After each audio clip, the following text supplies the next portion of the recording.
It's not often that the comments of a former Conservative minister are enough to prick your ears up and make you pay attention. But that's just what happened yesterday when Andrew Mitchell started talking. He's a former Tory International Development Minister, and he said this about, as a consequence of what the Tory government has just decided to do about international aid. He said it condemns many children in Yemen to the agonising process of starving to death.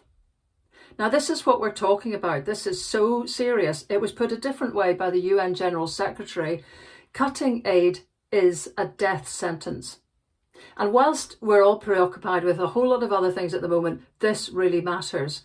The Tory minister, the present one, James Cleverly, just leave that surname hanging in the air there, he was the one who announced what looked like a great announcement. Whoopee! There was going to be an extra £87 million of funding directly going to Yemen to help its starving people. Well, great. Except that's 60% of what was sent last year, itself a half of the previous year. And it's the only G7 country, Britain is, that's actually cutting its aid this year, despite the fact that the UN is launching a drive to try to raise billions of pounds to save Yemen from mass famine. The other thing that makes this so crushingly shaming is that whilst the spending on aid is going down to Yemen, the spending on arms sales from Britain is going up. What's happened since July, when arms sales were resumed, is that Britain has had, let's see, almost £1.4 billion worth of weapons sent to Saudi Arabia, which is one part of the big complex set of forces that has kept the Yemeni war going. So we've benefited, our companies have benefited £1.4 billion. And just in case there's any dubiety, the categories that have increased, 90% of that £1.4 billion is missiles and bombs. So let's not hear any idea that this is just training or just something that isn't going to contribute to stoking up a war. Everyone else, including the new Biden administration, is now trying to tamp down.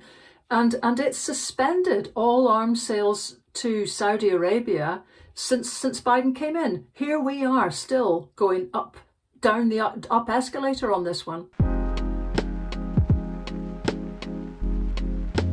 So who's to blame for all of this? Is it, as usual, Boris Johnson? Is it nasty Dominic Raab, the Foreign Secretary? Well, strangely, it's that nice man Rishi Sunak, who last year managed to persuade Boris Johnson to drop the manifesto commitment that the Tories had to maintain 0.7% of our GDP in foreign aid. He, Rishi Sunak, persuaded Boris to drop it. And what we're seeing in these last days is the consequence of that quiet, shelved away decision that was made in November of last year. There's not enough money now to be able to deal with Yemen properly, and it so absolutely urgently needs it. Meanwhile, of course, Boris is sort of busy himself. If you're watching the tabloids, you'll see that he's got a scheme. It's a scheme to try to raise money to refurbish the official flat that he and his fiancée use, in the manner that the White House under Trump managed to have a campaign, a fundraising campaign, to sort of spruce up the White House. The idea is that there will be lots of private donors horsing in, keen to give millions of quid perhaps to sort of zoof up that flat. And as even the Daily Mail has observed, this fund runs the risk of claims of conflict of interest over financial aid to the PM. Do you think?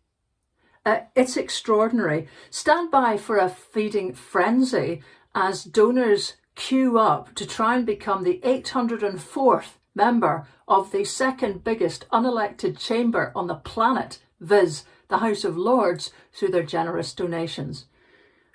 Where's your Banana Republic now?